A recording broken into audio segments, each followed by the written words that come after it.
Hey y'all, what's up? What's up? Good vibes, good vibes. Sending out good vibes, good vibes.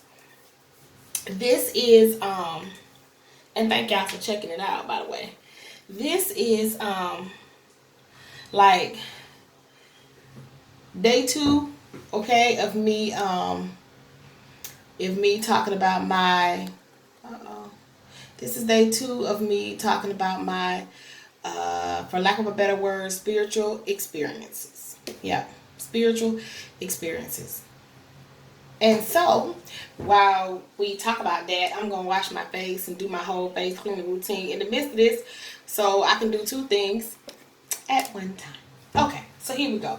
So if you watched the first video, I basically just told you it all started when I was 11 years old and I'm sitting inside of a funeral and blah blah blah. If you missed that video, go back and watch it because it'll help you to follow all of those, this one and all of those to follow, because I actually have a lot of instances, a lot of instances. So anyway, here we go. So moving right along. This thing don't want to come on. Moving right along. So fast forwarding from when I was 11, in between 11 and I'll say 16, I don't remember experiencing a lot of supernatural or spiritual things in between that time period. It may have happened, but right now I don't remember. Okay, so we're just gonna go with a 9 on that. But anyway, so fast forward from 11 to 16. Okay, so I was a pregnant teen. Okay, a pregnant teenager, just pregnant at 16, gave birth at 17. But anyway, so during this time while I'm pregnant, I experienced a lot. I mean, it was like in overdrive. It was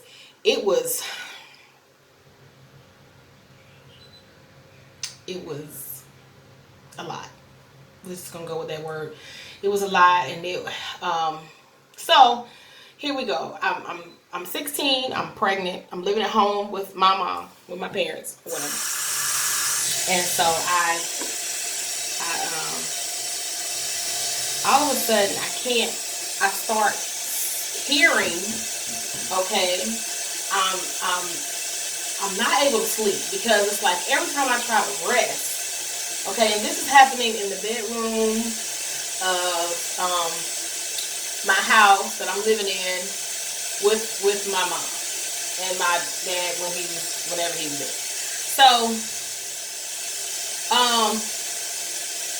I'm experiencing this, like, you know how they call it, which is what I'm sure a lot of people experience. Like I've heard it referred to as like the witch riding your back or some kind of terminology like that, where you can't move. You're awake or whatever, but you can't move. You feel like something's pressing down on you or whatnot. So it began kind of like that. You know what I'm saying? Which I'm sure, like I said before, my understanding is that a lot of people experience that. Well, it went to, I would hear yelling, okay, yelling in my ears. And I don't mean like yelling from across the room. I mean like right here in your ear. And to be more specific, it was my left ear. It's always the left ear. I don't know if that's a thing. But anyway, so I'm dealing with that. And I'm scared because, of course, what is this? Why is this happening? And this is weird and strange. And I'm going to tell you something. The first thing that any sane person is going to question is, am I tripping? I mean, you can't help but be like, am I crazy? Am I tripping right now? And because, of course, hearing things that other people can't hear and seeing things that other people can't see is, of course, associated with being like bipolar, schizophrenic, clinically crazy, for lack of a better word, not to offend anyone. But that's what it's associated with. So you instantly start to question like, what? So anyway, I'm hearing this yelling in my ear, and I'm scared by this. Okay, I'm having yelling in my ear. I'm having that feeling of, what's it called, the witch riding your back that they call it, and this is in combination, and it doesn't happen. It's not happening here and there. This is happening all the time, to the point where I am terrified at this point, because what do you do about it? So, moving along, later on down the line, I'm nearing the end of this. This had me so scared, y'all, that I didn't want to sleep in my own bed. I was a full-grown, pregnant teenager who wanted to sleep in the bed with her mom because I felt like something was really wrong. Okay? And so I'm terrified at this point. So then I'm in the den. We have a den in our house. If you have one of those houses, if you've ever seen how they have like the built-in cabinets in the wall, we have these built-in cabinets in the wall in our den. And so I'm sitting in the den, wide awake now. I don't want people to think this is a dream. Wide awake. And so in the room with other people. And so I look up and I see in this wooden cabinet a figure. Okay. And to give you a easy way to picture what I'm seeing, this is carved out. And it'll put you in the mind of the figure we always see of Abraham Lincoln, a slim man, beard, hat, the top hat. This is what I'm seeing. And so I'm asking the family, like, can y'all see that in that wood? Do y'all see this? And they're like, see what? I'm like, it's right here, you can't see it. And they're like, see what? And I'm like, really? Y'all don't see this? I know I'm not crazy, because that's always the first thing I think. I'm like, Lord, I'm not tripping. And so I get up and I walk over to this cabinet and I'm pointing to them with my finger, like, it's like this. Can y'all see this outline right here? And it was probably like 3 other people in the room, and of the 3 other people in the room, maybe 2 people were like, oh, okay, well, I kind of see it. You kind of see it. They could kind of make out the shape that they could kind of see the figure that I was seeing. They couldn't see the whole entire thing. They could see kind of like where the hat was, and maybe this and maybe that. They could not see the full picture as I could. Okay.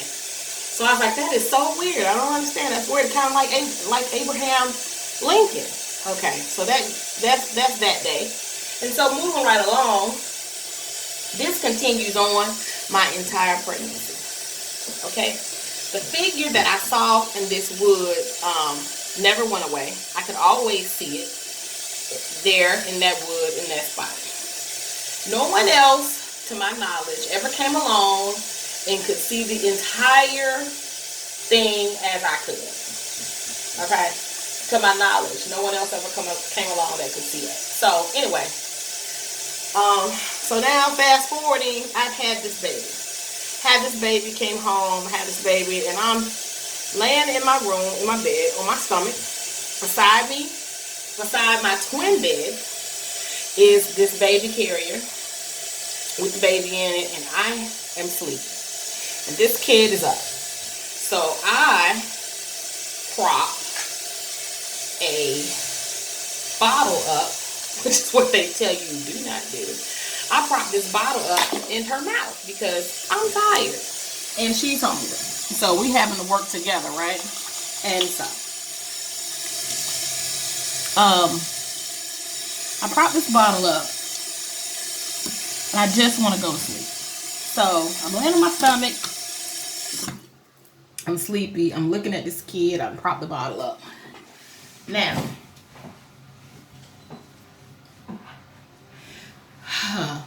I see her eyes. Whew, I see her eyes. You know how little kids, you make their eyes follow something. So I see her eyes do this. And so I go to turn, to kind of I'm laying on flat. I go to lift my head and look back to see. Okay. what she's looking at. And so now I can't move.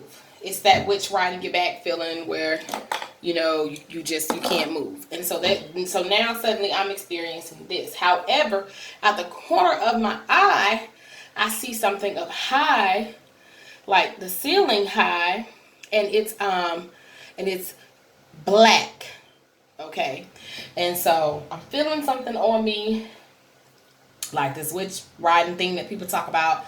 And I'm looking at my daughter who's looking at something, but I can't see it because I can't turn around, because whatever this thing, whatever is going on, I'm pressed down, I can't move. But I'm wide awake. So out the corner of my eye, I can kind of see this. And so me being who I am, having the belief system that I have, the first thing that I start doing is praying, because that's what we're supposed to do. So though I could not speak, I could not verbally say it, I started praying in my mind, like over and over and over again, because I'm not understanding why this is going on. And so in doing that, this is what happened. All of a sudden, I hear a growl. Oh my God. I hear a growl. I'm talking about the eerie, screechy, man-eating type of growl. And I'm steady praying in my mind. I'm looking at my child. I'm steady praying in my mind. And then I hear a screech, like nails on a chalkboard kind of screech, just kind of noise. And then it's gone. I can no longer see the black whatever towards the ceiling, and I can move. I don't feel as though something is holding me down against my will or anything at this point. Y'all, this is just a little astringent. But anyway, I don't feel as though nothing is holding me down at this point. And so I lay there for a second, and I've realized now that the noise has ended, though I'm still scared to move. I can move, but I'm scared to move, because what in the heck is going on? So I lay there. I'm laying there, and then I know now that I can move a little bit, but like I said, I was a little hesitant because I was scared. And so now that so about probably not a long time, probably about a minute, maybe, or 2 minutes, a minute or two go by. Of course, it feels longer than that, but it's probably about a minute or two. And I sit up in my bed. Mind you, let me tell you this too. This is early in the morning. The alcohol is strong, y'all. This is early in the morning. It's not dark outside. Like, it's light outside. It's not pitch black, or anything like that. It's not dark in the room. Okay? It's daylight. So anyway, just thought I'd tell y'all that. So I sit up in the bed, scared to death, of course. I grab my little baby out her carrier. I've got her bottle. I'm sitting in the middle of the bed just looking around, trying to put together in my mind what in the heck just happened. So, I get up and, start moving around and stuff like that. And even though it was daylight outside, y'all, I felt like I should cut the light on. I don't know what that was going to do. But whatever had happened in that moment, my daughter could see it. I couldn't move, but she could see it. So anyway, and I know this to be a fact because, a child's eyes moves with what they're saying. She could see it. Her eyes were moving. Anyway. So, and I have to take out about my daughter later. But, and so, wait a minute, I got to grab something. Hold that thought. Okay, my bad. So anyway, what was I saying? Oh yeah, so she could see it. So anyway, that was kind of, but of course, she's an infant at this time. Every bit of, I would say, maybe 3 months old, maybe. Maybe. If she was that old. But anywho, so this is what was happening. Anyway, and so, that was that incident. And so fast forward, I that happened. And then things would continue to happen after that point, but it wasn't like that.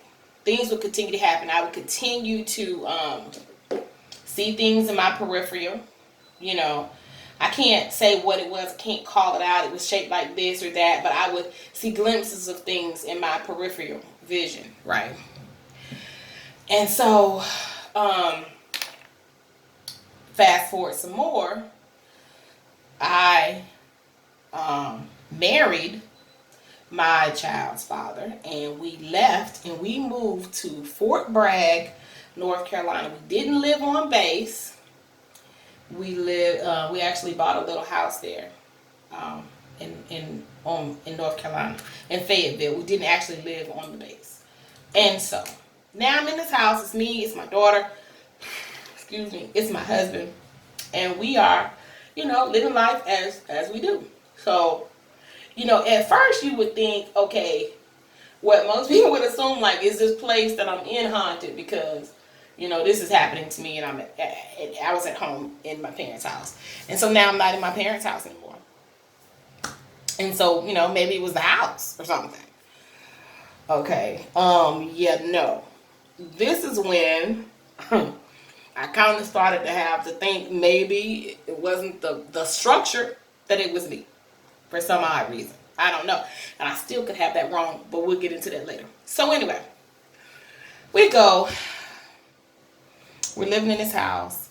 He is in the military and doing military training, and he has to go away. Now, we were young. We bought a house. We didn't have a home inspection. They got over. And so we're in the house.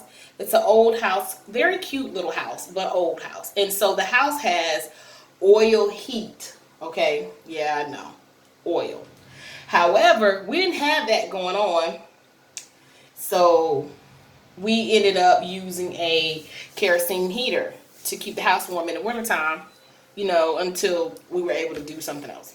So he's gone off to military training school, which I think when you become an E6, at that time it was called BNOC. I don't know what it is today. But at that time, that's what it was called. And this is in the 90s. This is occurring in the 90s. So I'm in the room with my daughter, who's watching like Nick Jr. or something on TV. And I'm laying in the bed. Mind you, I'm pregnant again. Yeah, not a little pregnant, but like pregnant, like 7 months pregnant. Yeah. So I'm asleep, okay, or trying to sleep, when I hear someone yell my name. So of course I'm like, is somebody just calling me? I'm in the bedroom with the door closed because it's warm in this room and it's cold all over the rest of the house. So I sit there and I'm like, no, anybody call me. So I lay down, back down. And then very loudly in a voice, similar to my mom's, like your mom would call, like they call you the first time you don't answer, so they get a little more aggressive the second time that they call you. That kind of call. So I get that kind of call, my name again. So I sit up like, what the? So I get up and I go to the bedroom door and I open the door and I look out, okay, in the house, in the hallway, like, okay. I close the door back. I lock the door. I get on the phone, I call my mom. So I'm telling my mom what just happened. And my mom was like, so what are you doing? I was like, I'm not doing anything. She was like, well, you need to pray. I was like, okay. And so I did. But that didn't change the fact that someone was calling me. Most definitely was calling me. And my daughter was sitting right there. She didn't hear a word of it. I was like, okay, I know I am not